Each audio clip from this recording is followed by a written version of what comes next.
indignation, colère, incompréhension, tristesse, détresse, tout y est pour que je dise, il y a problème. Oui, il y a problème parce que d'autres vendeurs d'illusions ont encore fait d'autres victimes. On monte un business, on légalise la société. Pourtant, en réalité, on a un autre état d'esprit. On a une idée en arrière pour faire de ces Ivoiriens qui gagnent l'argent à la sueur de leur front des victimes. Une affaire où il y a des victimes, il y a problème. Je suis donc ici pour dénoncer cela. Bonsoir.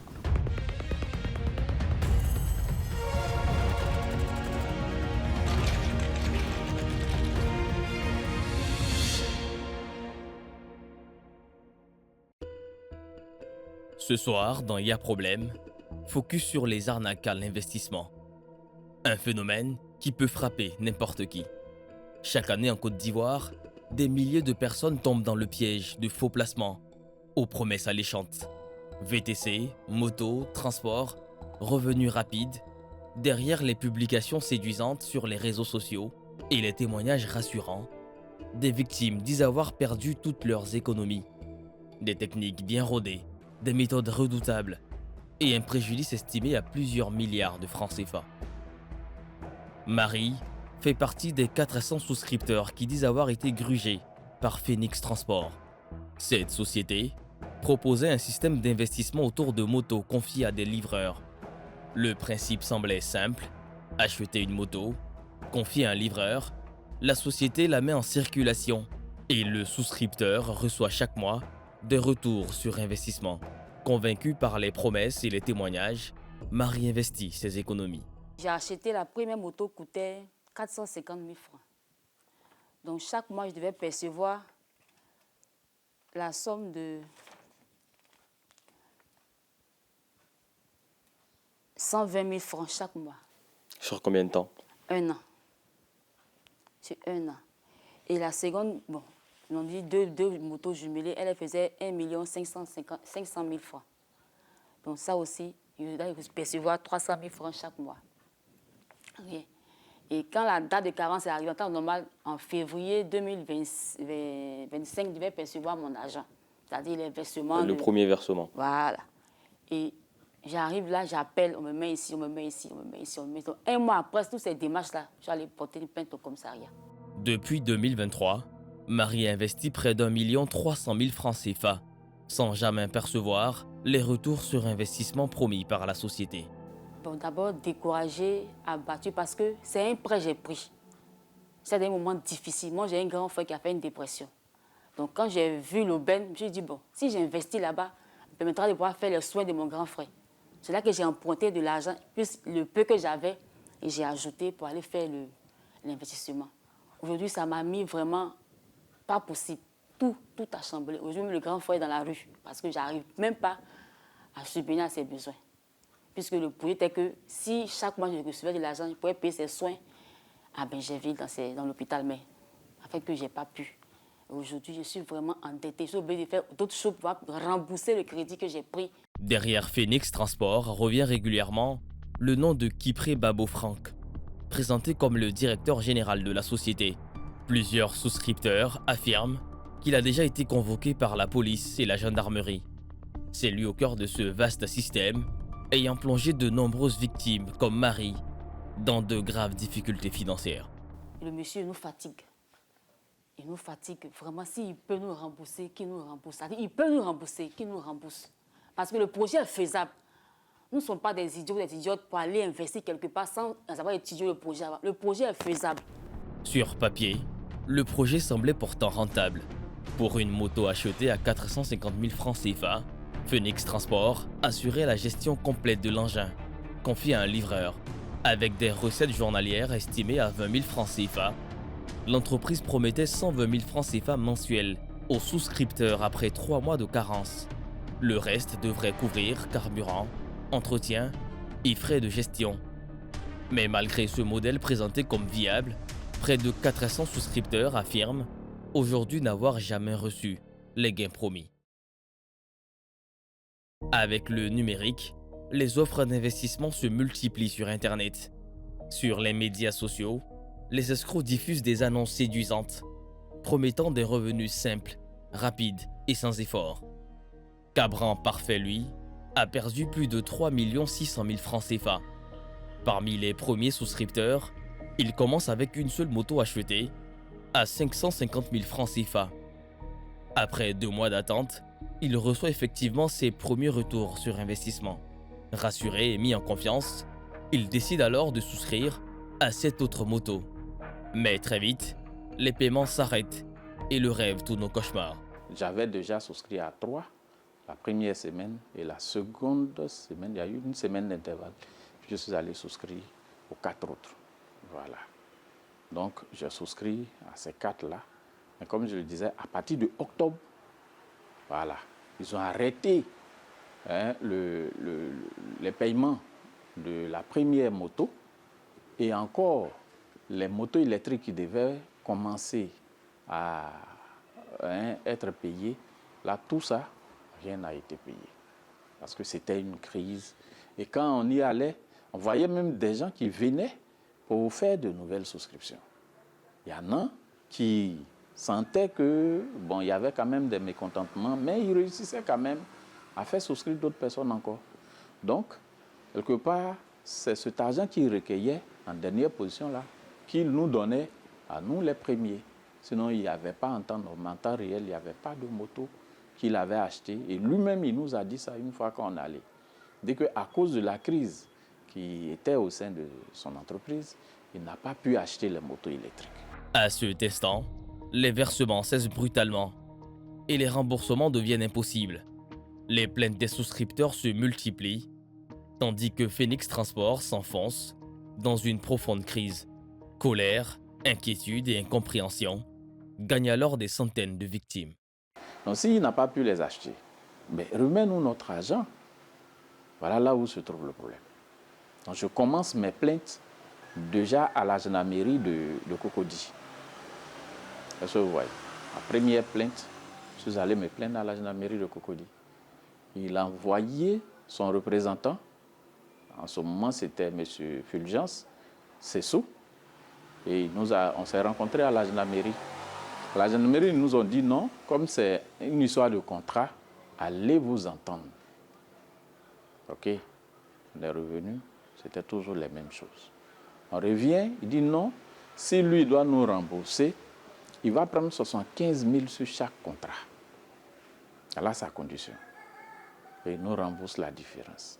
Parce que nous, étant donné qu'on a souscrit au contrat et qu'on ne veut pas continuer, donc lui va nous prendre 75 000 par contrat. Vous imaginez sur 8 contrats multipliés par 75 000. Il dit, mais ce n'est pas normal. Le contrat, là, ce n'est pas nous qui avons mis fin au contrat. La faute vient de vous. C'est parce que vous ne pouvez pas nous payer qu'aujourd'hui on est arrivé à ce niveau de remboursement. Vous ne pouvez pas encore prendre dans nous notre argent, ce n'est pas possible. On a discuté sur ça avec un bon. On n'a pas pu s'entendre.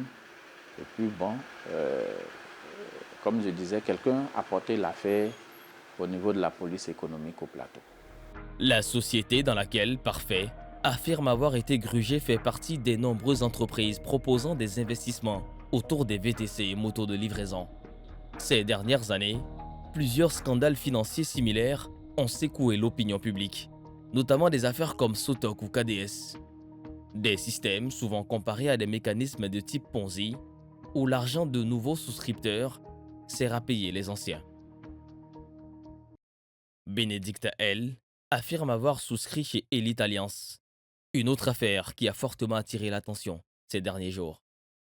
Selon plusieurs victimes, le préjudice dépasserait les 400 millions de francs CFA, avec des centaines de souscripteurs aujourd'hui sans nouvelles de leur argent. C'est comme ça que je suis allée souscrire à 3,5 millions. Le contrat disait que je devrais recevoir 200 000 francs par mois. Pendant 3 ans, ça faisait 7 200 000 que je devrais récupérer à la fin de mon investissement. Je devrais reprendre le véhicule que j'avais payé. En bref, c'était le contrat. Voilà. Au bout de combien de temps vous vous rendez compte que c'était une escroquerie? Tout de suite, je ne me suis pas rendu compte parce que j'ai reçu mes virements sur 5 mois, je crois. 200 000 sur 5 mois, ça me faisait 1 million.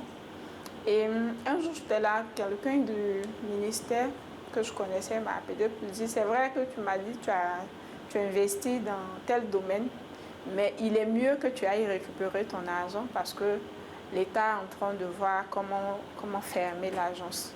Et après, on reçoit un mail nous disant de la part du Trésor et autres, nous informant que la société va fermer et qu'avant tout, ils feront tout pour récupérer nos fonds pour nous avant de fermer les sociétés. Il s'agit d'un énième business de taxi qui vire au scandale d'escroquerie. Selon nos renseignements, nous avons tenté de retrouver les traces de Elite Alliance. Mais sur place, aucune présence visible de la société. Pourtant, sur les images en notre possession, l'entreprise affichait une forte visibilité. Bâtiments brandés, véhicules, campagnes publicitaires et communication massive sur les réseaux sociaux. Est-ce qu'il y a eu des signes qui vous ont laissé comprendre que c'était une escroquerie? Les signes. Les signes, c'est tout d'abord le fait que la société ferme sans chercher à, voir les investisseurs qui sont passés par là, qui ont déposé leur argent. Tout d'abord, pour une société qui se respecte, convoque les investisseurs et puis avoir un entretien avec eux. Ça n'a pas été fait. Il y a le fait qu'après, tout de suite, le PDG n'est pas là. Les portes des sociétés ont été fermées à Boaké et à Abidjan. Jusque-là, les véhicules qu'on a achetés, pour nous autres qui avons acheté des véhicules, on ne voit pas les véhicules, on ne sait pas où c'est passé. Bon. Derrière ces promesses d'investissement, des centaines de souscripteurs vivent aujourd'hui dans la souffrance, entre dettes, perte d'économie et profond sentiment de trahison. Que les regrets, que les dettes, la souffrance est perpétuelle, parce que là, j'ai jusqu'en 2027 pour finir de payer ce prêt. Jusqu'en 2027, c'est compliqué. Jour au jour, la vie devient chère. Les transports pour se déplacer devient cher. Voilà, on a des enfants dont on doit s'en occuper, tout ça. C'est compliqué, en réalité. Face à la multiplication des scandales d'escroquerie liés aux investissements, l'État de Côte d'Ivoire a décidé de réagir. Un comité de veille sur les activités d'agrobusiness a ainsi été mis en place sous la supervision du Trésor public. La mission principale de ce comité est de sensibiliser la population face aux promesses de gains rapides et irréalistes diffusées par certaines entreprises. Il est aussi chargé d'identifier les structures opérant sans autorisation et de signaler les activités suspectes. Vous savez, quand un secteur est attaqué, c'est tout le monde. Voilà. Et je crois que nous, on est resté solide, surtout, parce qu'il fallait ça. Mais pour répondre à votre question, c'est sûr que l'activité était en berne, parce que si on avait deux ou trois souscripteurs par mois, c'est sûr qu'on n'aura plus de souscripteurs. Parce que les gens ont commencé... On avait nos souscripteurs qui nous appelaient, qui nous faisaient confiance. Au-delà de la sensibilisation, le comité mène également des activités de répression. Il faut dire en fait que quand il s'agit du transport, et surtout quand vous êtes déjà acculé par effectivement des accusations, surtout d'une entité étatique, il est question pour vous, coûte que coûte, de redorer un peu le blason du secteur. Alors à notre niveau, il fallait déjà démontrer aux yeux de tous que notre modèle économique n'était pas le même modèle de ce pourquoi on nous accusait. Voilà. Parce qu'il était question de blanchiment d'argent, blanchiment illicite et tout ça. Et nous, on a démontré aux yeux de l'institution en charge, en son temps, de mener des enquêtes sur cette activité-là, qu'on s'occupe uniquement que de la gestion. Voilà. Et la gestion, chez nous, il y avait plusieurs formules. Et les formules dépendaient des voitures, effectivement, qui sont achetées par les souscripteurs.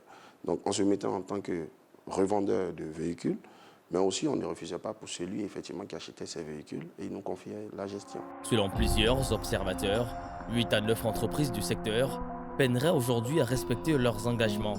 Une situation qui fragilise davantage la confiance du public et complique le travail des rares sociétés jugée sérieuse. Avec les recettes que les chauffeurs versaient, il fallait coûte que coûte minimiser les sorties. Et il fallait partir sur la réalité. Et quand je dis la réalité, aujourd'hui, un chauffeur qui vous verse 26 000 ou 27 000 comme recette, nous, on ne pourrait pas promettre plus de 350 à 400 000 à un souscripteur. Et c'était ça d'abord. En plus de ça, il fallait tout de suite s'inscrire dans la gestion et l'entretien du véhicule. Si certaines entreprises tentent de se démarquer par un fonctionnement plus structuré et transparent, d'autres continuent de ternir l'image du secteur. Entre promesses non tenues, retard de paiement et soupçons d'escroquerie, la méfiance s'installe progressivement chez des investisseurs désormais échafaudés.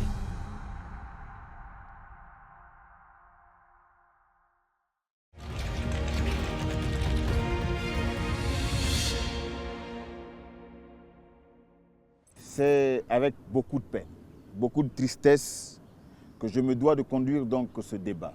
Le nombre de fois que nous avons fait des enquêtes sur ce type d'escroquerie à grande échelle, des Ivoiriens qui gagnent de l'argent à la sueur de leur front, qui se battent, qui épargnent et qui se disent à un moment donné il va falloir investir dans des opportunités pour avoir beaucoup de sources de revenus. Chaque fois se font gruger. Pourquoi ? Pourquoi autant de drames? Pourquoi on se laisse avoir? Pourquoi? Qu'est-ce qui a marché? Qu'est-ce qui n'a pas marché? Pourquoi on s'est laissé piéger? C'est ce que nous allons tenter de comprendre et nous prions Dieu que quelques pistes de solutions soient trouvées pour ces personnes que vous voyez là. Oui, toutes ces personnes-là sont victimes de ces vendeurs d'illusions qui pullulent les toiles et qui disent n'importe quoi, qui proposent des opportunités d'affaires qui ne sont basées sur rien. Ce que vous venez de voir là, c'est la pure réalité, ce n'est pas de la fiction, ce n'est pas un film que nous tournons.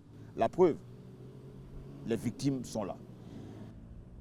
Les premières victimes sont représentées par Mme Oraga Mariam, qui est donc la représentante du collectif des souscripteurs de Phoenix Transport. C'est bien ça. Bonsoir madame. Bonsoir. Merci d'être venue nous voir, partager avec nous les difficultés auxquelles vous faites face en ce moment par la faute donc de Phoenix Transport, qui n'existe que de nom qui en réalité ne mérite même pas qu'on puisse ajouter le mot transport sur cette appellation.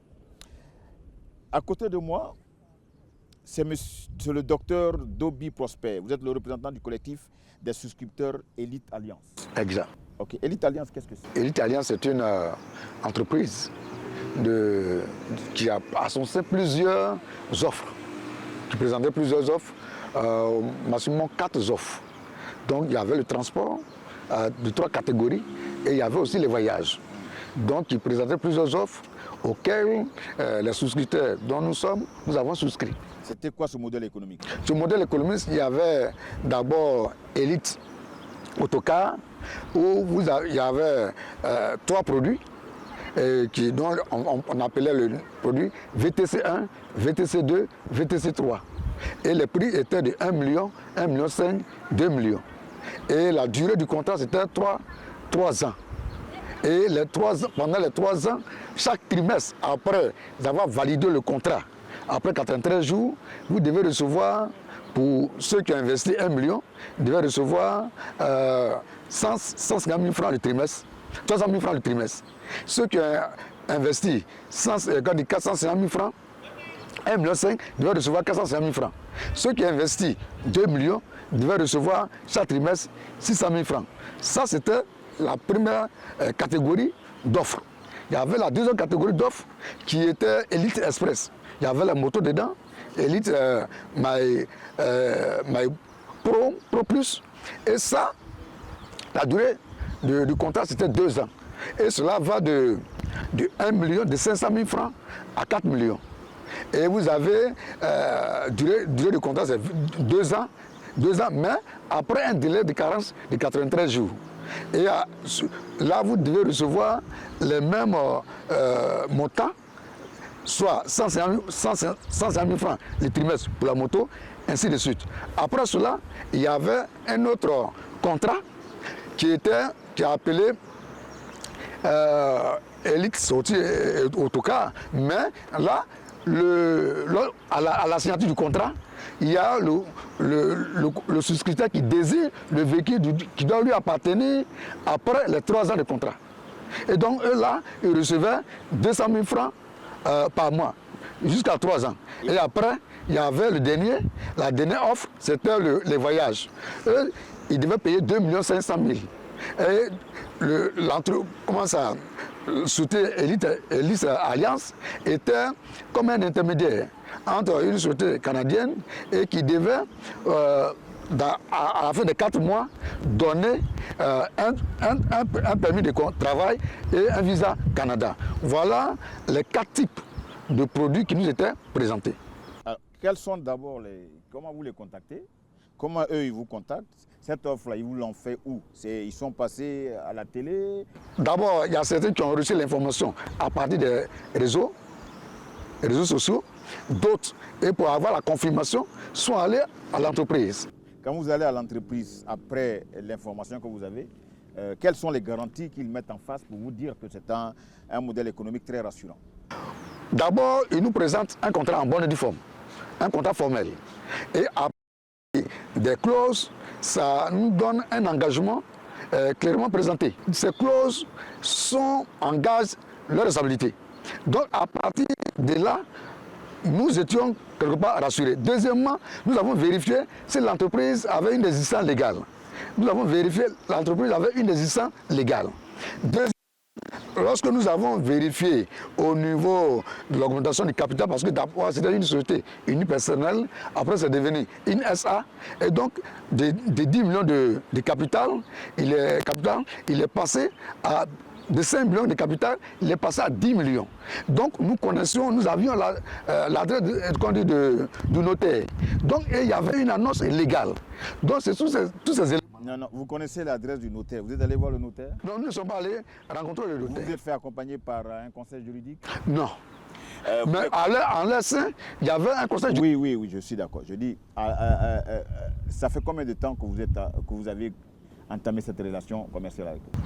Ça date de 2022-2023.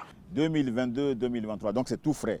Vous n'êtes pas sans connaître qu'avant vous, il y a eu des cas dont on a parlé dans toute la Côte d'Ivoire où des gens ont été victimes. Vous n'avez pas eu vent de cette affaire, vous êtes rentré là-bas? Bon, c'était presque dans la même période.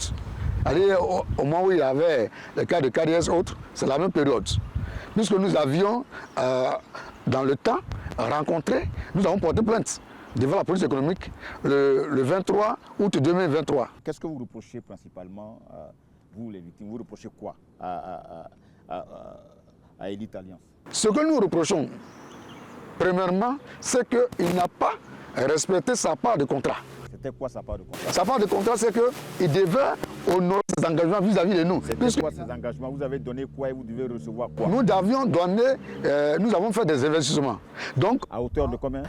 Comme les montants que j'ai indiqués, par rapport à chaque catégorie de produits, il y avait le montant fixé. Vous, personnellement, vous avez payé combien? Bon, personnellement, j'ai payé autour de 2,5 millions. 2,5 millions, vous êtes censé recevoir combien? Plus de 10 millions. Plus de 10 millions. Vous avez reçu combien? J'ai reçu, premier trimestre, 600 000 francs. Et après, on n'a plus reçu. Vous investissez 2,5 millions et vous recevez 600 000 francs. Voilà, 600 000 francs. C'est donc le contenu de votre plainte à la police économique, n'est-ce pas? Oui, c'est ce que nous avons présenté à la police économique. D'accord. On va revenir à vous. Madame Ouraga Mariam. Oui, monsieur. Oui, vous, c'est comment avec Phoenix Transport? C'est une entreprise ils étaient sur Facebook. Okay. Moi, c'est sur Facebook que moi j'ai vu l'entreprise. C'est marqué Phoenix Transport. Ils avaient beaucoup de produits. Ils avaient des motos, des 4e, des 3 roues, tout et tout. Donc c'est comme ça que moi j'ai vu sur Facebook et je me suis rendue dans les locaux à Bonoumé. C'est à Bonoumé maintenant que je suis arrivée, j'ai souscrit. Vous voyez une annonce sur Facebook, vous partez dans un bureau où on vous fait plusieurs offres, vous ne constatez même pas les offres et puis vous souscrivez. Non, d'abord sur Facebook, tout est détaillé. Il y a des motos de 450 000. Ce sont des photos, madame. Voilà, il y avait des photos. Oui, mais sur Facebook, ce sont des photos. Donc il n'y a aucun détail, c'est juste des photos. Moi, je peux mettre la maison d'une villa et je peux faire une photo à côté d'elle, elle m'appartient. Voilà comment maintenant je me suis rendue dans les locaux. Et vous avez vu à la moto Bonoumé. physiquement? On a vu, quand je suis arrivée, il y avait au moins près de 5-6 motos en tout cas qui étaient là. Il y avait des bureaux, il y avait des caissiers, il y avait tout le monde, tout était en place. C'est une grande villa même. Tu vas d'abord, il y a quelqu'un qui te reçoit tout et tout. Et après, maintenant, tu vas payer à la caisse. C'est comme ça, moi, j'ai souscrit à 3 motos. Et c'est combien? 1 350 000. Pour les 3 motos? 3 motos, il y a 4e, il a fait 4e et puis il a fait Tricit. Et c'était quoi le modèle économique? Comment ça allait travailler? Voilà. Comment ça travaille?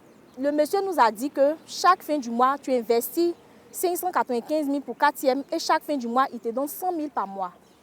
Donc moi, j'ai souscrit à 3 offres. En faisant quoi? C'est-à-dire que vous souscrivez à 3 offres et vous n'avez aucune maîtrise du mode de fonctionnement. Votre moto dont vous êtes censé être la propriétaire, travaille, vous n'êtes pas au courant, travaille comment? Il y a eu des contrats, tout et tout. Nous, on n'était pas en contact avec les livreurs. C'est-à-dire que nous, on investit l'argent et lui, il nous a dit quoi? Il dit, prends l'argent là pour aller payer des motos en Chine. C'est comme ça. Sinon, quand moi je suis venue, j'ai vu d'autres motos, mais ce n'était pas moi mes motos. Donc, il y a d'autres qui sont venus avec leurs motos. J'ai souscrit à 3 motos. Et il y a eu plusieurs cas comme ça où on n'a même pas vu des motos, mais nous a fait croire que ces motos-là quittent en Chine pour venir. Mais il y a eu des contrats, il y a eu des papiers signés. Je suis d'accord, madame, je suis d'accord. Vous savez, quand des sociétés sérieuses qui ont pignon sur rue font un appel à investissement pour prendre des actions dans ces sociétés, elles expliquent comment elles garantissent donc le retour sur investissement. Quel est le discours qui a été tenu par Phoenix Transport qui vous a tant convaincu pour que vous puissiez investir sur 3 formules et laisser votre argent être géré par eux en vous disant simplement que chaque mois vous allez avoir 100 000 francs. Et vous êtes assise chez vous, vous attendez que la magie s'opère. Qu'est-ce qu'ils ont dit? Quand tu souscris pour la moto, il y a 3 contrats. Pour nous, là, il y avait des contrats, il y avait des papiers. Et le monsieur a dit quoi? Il dit qu'il a des livreurs sur le terrain. Il y a des livreurs sur le terrain qui font des versements, mais qui font des versements à Phoenix Transport. Donc, nous, notre moto travaille. Et quand la moto travaille, donc comment j'ai calculé 100 000 par mois? Il dit la moto leur donne 5 000 par jour. Donc, ça fait 150 000 si je ne me trompe pas. Donc, c'est comme Phoenix Transport, nous, on a 100 000 et Phoenix Transport a le reste. Donc, pour moi, j'ai investi une somme de 1 350 000. Pour moi, peut-être, je me retrouve à 3 millions, 2 millions et quelques. Je me suis dit, bon, peut-être c'est un business qui me donne 100 000 par mois. Si lui, il a 50 000 chaque fin du mois, moi, il y a 100 000, puisque c'est moi, mon agent qui travaille. Voilà comment on a cru en eux. Parce qu'on est venu là, il y avait un peu de moto, il y avait des fourgonnettes, tout et tout. Et c'était tellement structuré. Et ils ont plein de locaux. Mais aujourd'hui, tout a fermé. Ils ont fermé tout. Madame Ouraga Mariam, est-ce que vous et nous sommes déjà vus? Non. Est-ce qu'on a déjà eu à parler, vous et moi? Non, on n'a jamais parlé. Alors, je vais parler à tous les téléspectateurs. Parce que j'ai l'impression que c'est un jeu auquel vous vous adonnez vous-même. Et après, vous pleurez. Je considère que Madame Ouraga Mariam a été naïve. Elle a cru à un projet. Mais toi, tu n'as pas le droit de te faire avoir. Et ce qu'elle dit là, c'est ce qu'elle a vécu. Elle a cru à un projet de bonne foi. De la façon dont elle a eu confiance donc à ces personnes-là, étaient dans un plan. Dans un plan d'une grosse escroquerie. Malheureusement, elle est victime. Elle raconte donc les faits. Est-ce que l'AFTV est capable de toucher des cœurs pour que ces cœurs-là puissent saisir la justice, que la justice se fasse, que ces vendeurs d'illusions-là soient rattrapés? Mais ce que l'AFTV peut éviter demain, est que des gens se prennent aussi à ce piège. Parce qu'aujourd'hui, on parle de ce Phoenix Transport. Mais il y a d'autres Tantampion Transport. Il y a Zomo Transport. Cette émission va passer, elle va être rediffusée. Et ces mêmes personnes vont utiliser le même mécanisme, venir sur Facebook, avec cette fois-ci des maisons d'immeubles, avec des appartements meublés, pour dire que investissez avec 2 millions, vous êtes propriétaire d'un immeuble et vous allez encore mordre à la maison. C'est pourquoi j'insiste. Maintenant qu'ils ont pris votre argent, à quel moment vous vous êtes rendu compte que c'était une arnaque? Bon, il y a eu un moment, c'est-à-dire que quand j'ai investi le premier mois, ils ont envoyé l'argent le premier mois, deuxième, troisième mois, tout a capoté. Je ne recevais plus rien. On rappelle que vous avez investi près d'1 million. 1 350 000. 350 000. 310 000. Oui. Ok. Et les 3 premiers mois, vous avez reçu 100 000, 100 000. Voilà. Oui. Oui, allez-y. Et après ça, Je recevais, j'ai dit qu'il n'y avait plus de paiement. C'était les appels. Non, madame, parce qu'ils avaient des caissières, ils avaient un bureau, tout. Quand tu appelles, il y avait un service, même tout et tout. Donc, quand tu appelles la dame, maintenant vous allez être payé, Donc, ça fait que de bouche à oreille, nous tous maintenant, on commençait à s'appeler. Et on est venu se croiser dans les locaux.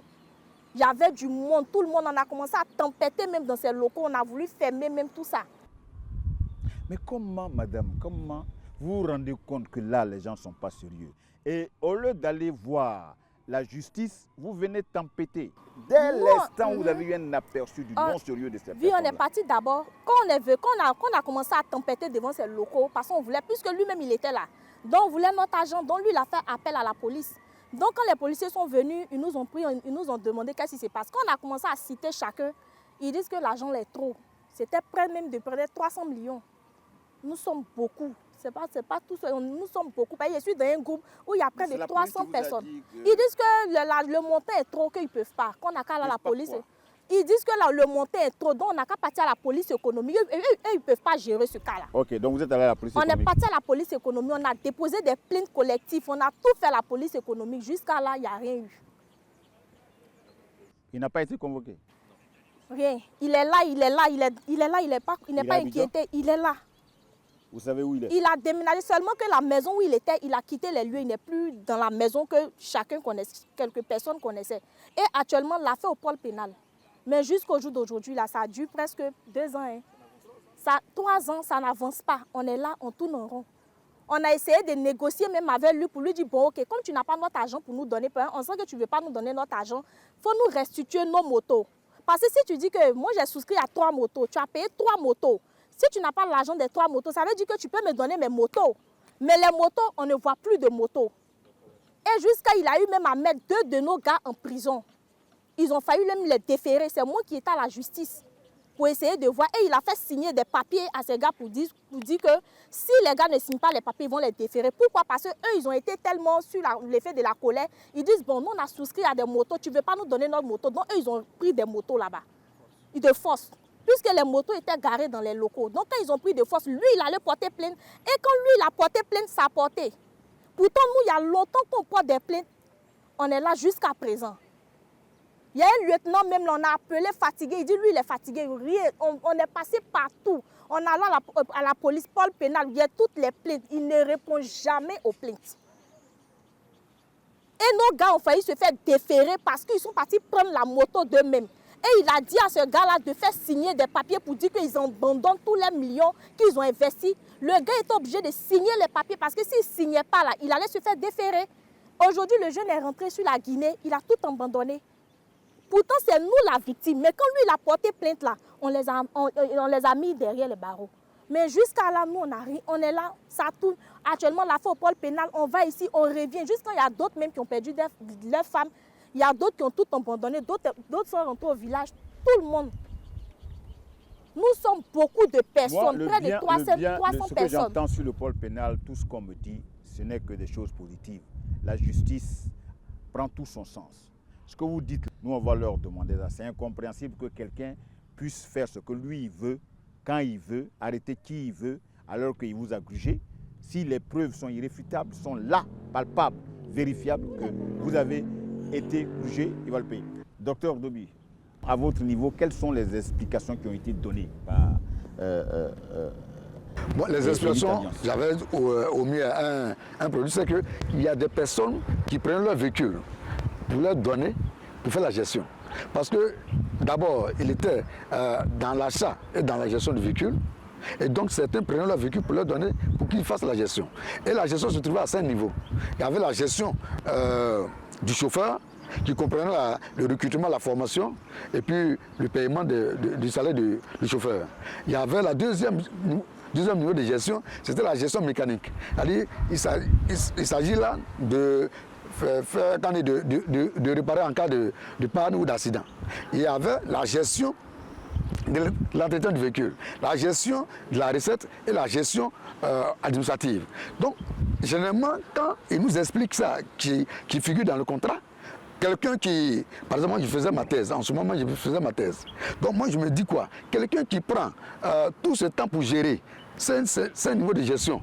Mais je suis en train de faire ma thèse. Comment est-ce que moi je vais pouvoir gérer le chauffeur au lieu de me concentrer sur ma thèse? Donc ce sont les éléments qui motivent à aller donner son argent. Quelles sont les explications qu'ils vous ont données? Ça, c'est l'une des explications. C'est eux qui vous disent. C'est l'une des explications. Ça vous a convaincu?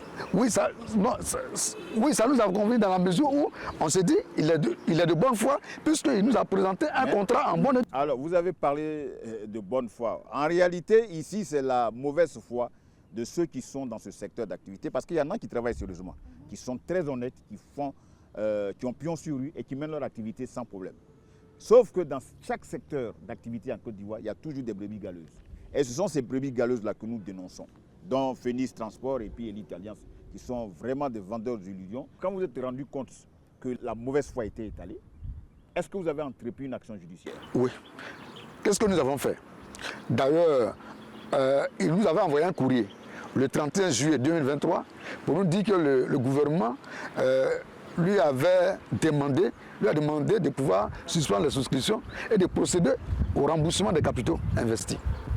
C'est ce que nous avons comme courrier le 31 juillet 2023. Et le 8 août 2023, nous avons envoyé un autre courrier pour dire à partir du 21 août 2023, il va pouvoir nous communiquer un programme de remboursement. Ces courriers-là, ces courriers sont arrivés après que vous avez porté plainte? Non, ce sont les courriers. Ce sont les courriers qui ont présenté. Donc, c'est lorsque nous avons constaté que ce qu'ils ne respectaient pas, que le 23 août 2023, nous sommes déportés à la police économique et financière. Et là-bas, nous avons porté plainte. En montrant donc ces courriers-là? En montrant ces courriers. Et qu'est-ce que la police a dit? La police s'est mise en branle. Mais en plus de cela, le 28 août 2023, nous avons porté encore une autre plainte devant le pôle pénal économique et financier. Et donc, la police économique nous a auditionné le 11 septembre 2023, qui a déversé son rapport à la police économique, au pôle pénal économique et financier. Et le pôle pénal économique et financier nous a auditionné le 21 février 2025. Donc, nous avons eu à procéder par des démarches judiciaires. Donc, le procès va avoir lieu. Est-ce qu'on vous a donné tous ces détails-là? Si on vous a auditionné... C'est pourquoi nous avons fait le 9 mai une conférence de presse. Parce que nous remarquons, nous constatons qu'il n'y a pas d'avancée significative. Parce que normalement, après avoir nous auditionné, ça fait plus d'un an. Et rien du tout. Vous avez des nouvelles de cette société-là? Non, la société, depuis, je ne sais pas, même en 2023, ils ont décoiffé, ils se sont, en tout cas, tout développé. Parce que eux-mêmes, le PDG, il est injoignable, le personnel est injoignable. Donc, nous ne savons pas où ils sont. Le nombre de victimes est estimé à combien? Nous sommes plus de 100 personnes. Vous estimez avoir perdu combien dans cette affaire? Actuellement, nous sommes en train de recenser, puisque les victimes continuent de venir. Actuellement, nous sommes à plus de 430 millions. Plus de 430 millions que nous avons investis. Nous sommes vers la fin de cette émission. Je vais revenir à vous pour que vous me disiez un peu ce que vous attendez de l'État, ce que vous attendez donc des téléspectateurs ou des gens de bonne volonté, parce que vous êtes d'accord avec moi que c'est en toute responsabilité que vous les avez contactés. Vous y avez cru, malheureusement, vous êtes tombé sur des personnes de mauvaise foi. Je le répète une fois de plus, nous ne sommes pas en train d'accuser totalement tout le secteur d'activité. Il y en a qui font très bien leur travail et il y a des brebis galeuses qui viennent salir et qui mettent dans des positions inconfortables ceux qui mènent bien leur activité. C'est important de le préciser et c'est ces brebis galeuses-là qu'il faut poursuivre jusqu'à leur dernier retranchement avec l'appui de l'État de Côte d'Ivoire. Parce que ça n'est trop. Ça n'est de trop de voir chaque fois que les Ivoiriens, avec l'argent qu'ils gagnent à la sueur de leur front, se fassent piéger de cette façon par ces vendeurs d'illusions. Vous vouliez ajouter quelque chose? Il y a un truc que je voulais ajouter, ça a été le même procédé.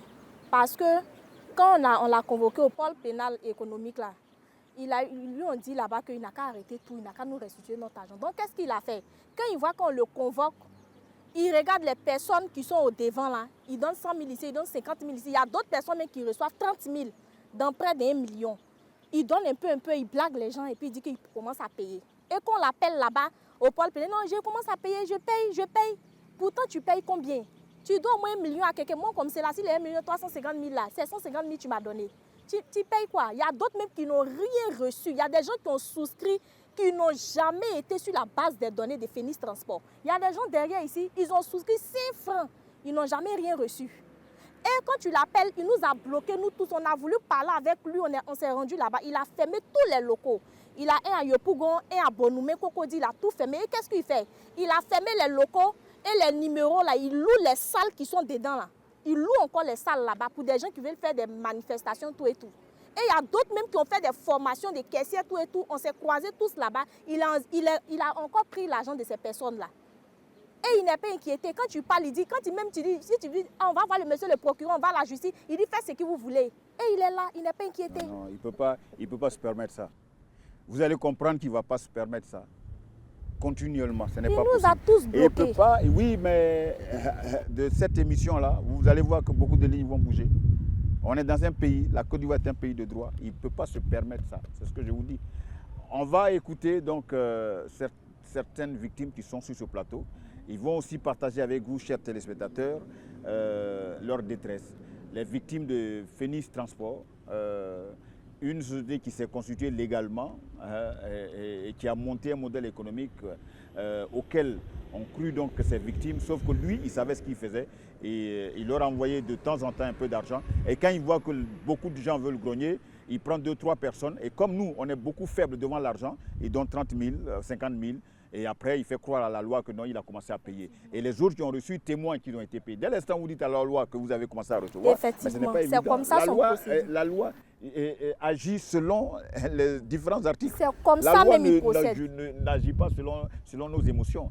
Dès l'instant où des membres de votre collectif ont touché de l'argent, c'est un début de paiement, on ne peut pas bloquer quelqu'un comme ça. Mais oui, bien sûr, mais il est très fort. On a plus de 400 personnes et puis nous doit près de 800 millions. Voilà.